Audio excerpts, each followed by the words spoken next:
dahil nga ngayon mga bossing ko ay bare month na, mainam na meron po kayong shell mga bossing ko sa inyo pong pitaka or sa inyo pong main door mga bossing.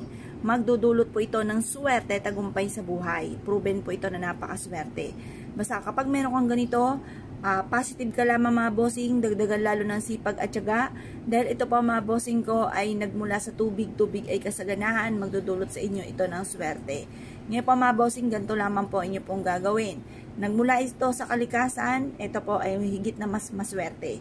Punta ka sa harap ng inyo pong silangan, sa may gawing silangan mga bossing ng mga bandang alas 7, at pagkatapos ay ibulong nyo po dito mga bossing. Sabihin nyo po, mula ngayong bare month na ito, hanggang sa susunod na taon ng 2024, ay magkakaroon ako ng masaganang pamumuhay. Bukod sa aking sipag at tiyaga at pananalig sa Panginoon ay makakamit ko ang lahat ng aking mga pinapangarap. Ito po mga bossing ko ay isa sa subok na napakaswerte. Kung ikaw po ay makakita ng shell mga bossing ko ay kaagad nyo itong kunin at kaagad nyo po itong mahalin. Mag-wish ka na mula sa inyo pong puso, walang imposible, makakamtan ang mga pinapangarap. Ngayon po mga bossing, ito po yung ating shell. Pwede nyo siyang ilagay mga bossing ko sa may main door or sa harapan ng inyo pong tahanan. Kung may mga garden ka, ilagay nyo lang po siya doon. At ito po mga bossing ko ay pwede rin ilagay nyo po sa inyo pong bag or sa lagayan ng pera. Magdudulot po ito ng swerte. Maraming pera mga bossing. Kung kayo po ay naniniwala at na-issue po itong gawin, huwag na po kayo magpatumpik-tumpik pa dahil ito ay makakatulong upang sa ganon, higit kayo na maka-attract ng kasaganahan at tagumpay sa buhay.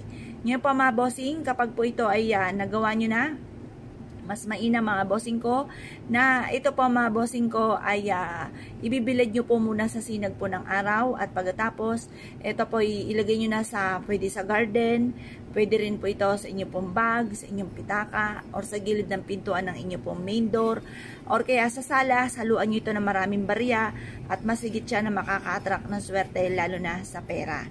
Kung ikaw po ay naniniwala at na-issue po itong gawin, huwag na kayong magpatumpik-tumpik pa, huwag nyo itong sisirain at ito po ay makakatulong upang sa ganon, higit ka na maka-attract ng kasaganahan at tagumpay sa buhay.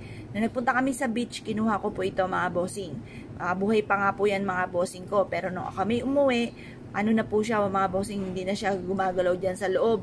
Kaya ito pa mga bossing ko, inilagay ko na dito sa akin dito, sa may table ko, nakasama ang iba't ibang klase ng kristal at ito ay masasabi ko na proven na maswerte. At ang swerte nyo dito, ang kagandahan dito sa nakuha ko, never ending luck. Ayan po mga bossing, tuloy-tuloy, never ending luck mga bossing.